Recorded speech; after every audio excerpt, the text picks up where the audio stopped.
Virginia's hunters are blessed with abundant natural resources that include a great variety of fish and game and beautiful land to pursue them upon.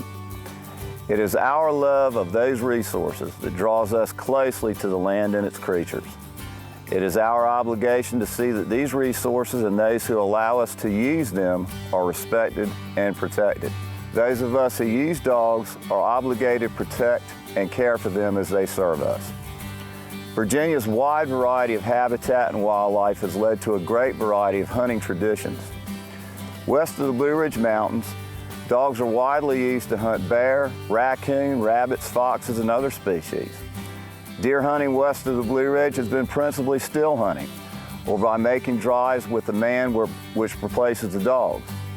This is due largely to the more open terrain that makes the use of dogs unnecessary. Hunting with dogs for deer has been limited to an area defined as east of the Blue Ridge or east of Route 29 for decades.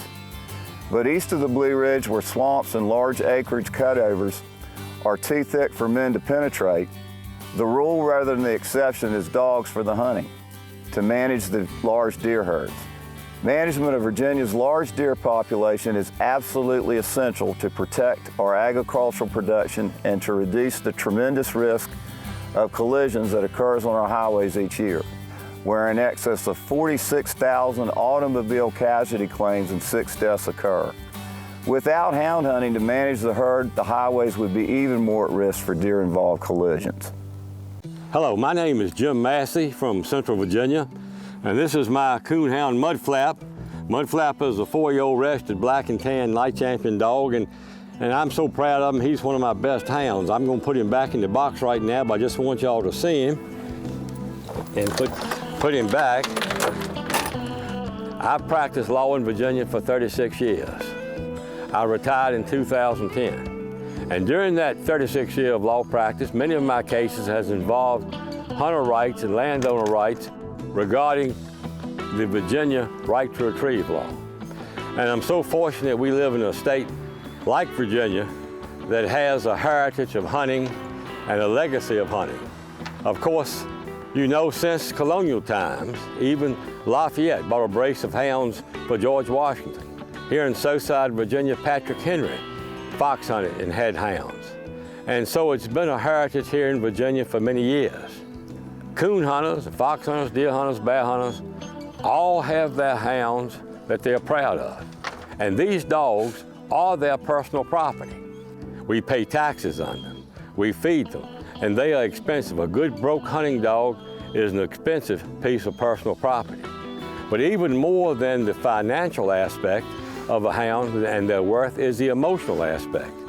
These hunting dogs, they're friends, they're hunting buddies. A bond is created between the houndsman and the hounds. And we love them and want them protected to be safe. And this personal property and the value of these hounds was recognized as far back as 1938, when the Virginia legislature enacted what was called the Sam Goodloe Law. And this law today is known as the Virginia Right to Retrieve Act. And it's codified in Virginia Code Section 18.2.136. And this law gives the houndsman or the hunting dog owner, when their hounds stray on property of another, the right to go upon that land and retrieve the dog. We can imagine a coon hunter like I am, that's hunted for 50-some years, having to go to somebody's house at 2 or 3 o'clock in the morning and banging on their door to gain access to property to try to retrieve my dog. This law prevents that. We don't want to have confrontation. All this law gives is the right for the hunter to go on the land without the possibility and being immune from the possibility of trespass violations. There's 3 primary requirements that the houndsman has to do to legally retrieve his dog. Number 1, he cannot take a firearm on someone else's property. Number 2, he cannot molest or disturb game. Also, he cannot take a vehicle on prohibited lands of another. He has to go on foot. And lastly, if he's confronted by a landowner, he by law has to give his name and address, or otherwise he'd be guilty of a Class 4 misdemeanor. But the key to this law is the balancing of landowner rights with hunter rights. And the purpose is to give the hunter the right to quickly and expeditiously retrieve their valuable hunting dogs. In addition to that, the property owner is relieved of liability. When we go and can expeditiously remove our hound and do it quickly without incident, it's a benefit to both the houndsman and the property owner. Certainly if this law was repealed, it would be problematic. It's often awful difficult, almost impossible sometimes, to determine who the owner of the property is. It would almost take a title examination, particularly in rural areas of Virginia, to determine who owns the property. Many of the posted signs don't have names on them. And also, simply if this law was repealed or we did not have it, and the landowner did not or gave unreasonable refusal to the houndsman to retrieve his dog, and something happened to that hound or dog, killed or injured, then certainly that would be a possible cause of action for a lawsuit. But this law is viable. It's been in effect since 1938. It's something that gives protection to the landowner and the houndsman. It's something that works and should continue in the Commonwealth of Virginia.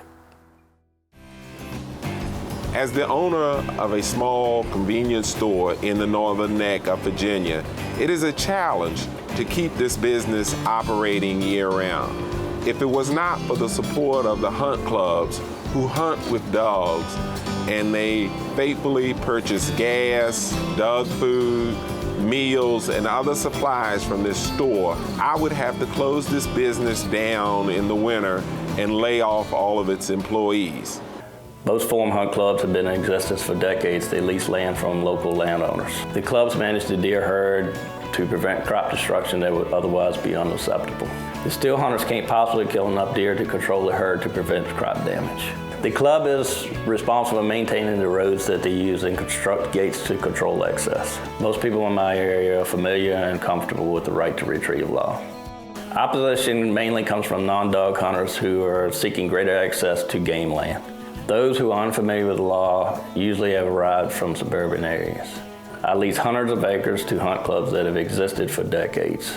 They manage the land to an extent that I would not be able to do, and they pay me for the privilege. I wouldn't lease my land to people who wouldn't respect my neighbors. This is a family farm consisting of my father, brother, and I. We currently farm 7,500 acres of ground consisting of corn, soybeans, wheat, and barley. With the deer damage that we currently occur, we figure that it's costing us roughly about $40 a day. Complaints about dogs and hunters trespassing are extremely rare to non-existent in my county. The major misleading statement from those who oppose hunting deer or bear with dogs and the right to retrieve is dog hunters generate most of the hunting-related trespass issues in Virginia. The allegations of widespread problem caused by those who hunt with dogs are simply false. The sheriffs in counties all across Virginia have sent letters to the DGIF board stating that they do not have these problems in their counties. The Department of Game and Inland Fisheries' own data from fiscal year 2012 to fiscal year 2014 obtained through the Freedom of Information request reveals otherwise. Dog hunters compose approximately 65% of all Virginia hunters, yet comprise only 1.8% of the total hunting-related trespass convictions, and only 0.9% of all convictions over those 3 years. In short, there is no crisis that warrant new laws or regulations. In those isolated cases where there are legitimate problems, law enforcement has adequate tools already at hand to deal with them. Rather than wasting time with finger pointing by people with an agenda against hunting with dogs, two more important questions are: why have 3 to 4 top DGIF positions remained vacant for 2 years? And why are 25% of the full-time enforcement positions at DGIF vacant? I've been in law enforcement for 24 years. I'm a hunter, and I've been a deputy in this county, the captain, investigator, and now I'm sheriff. Dog hunting has never been a problem in this county. We have very few complaints involving dog hunting, and I don't see that it's a problem where we need to change the laws. I'm a farmer in Isle of Wight, Surrey County, and Southampton County. We own land in those 3 counties. We have clubs that hunt on our land in those 3 counties. helps generate revenue for the counties in the area. The most positive thing about it is it helps keep the deer population down to keep from having crop damage on our crops. So I would hope to see this never come to an end where we could continue on with the dog hunting that is a heritage here in Virginia. As it stands now, hunting and trying to manage the deer herd through the winter helps to feed people, plus it helps to keep the population down when we plant our beans and peanuts and corn and various crops. My name is P.J. Haney. I am a grain farmer here in the northern neck of Virginia.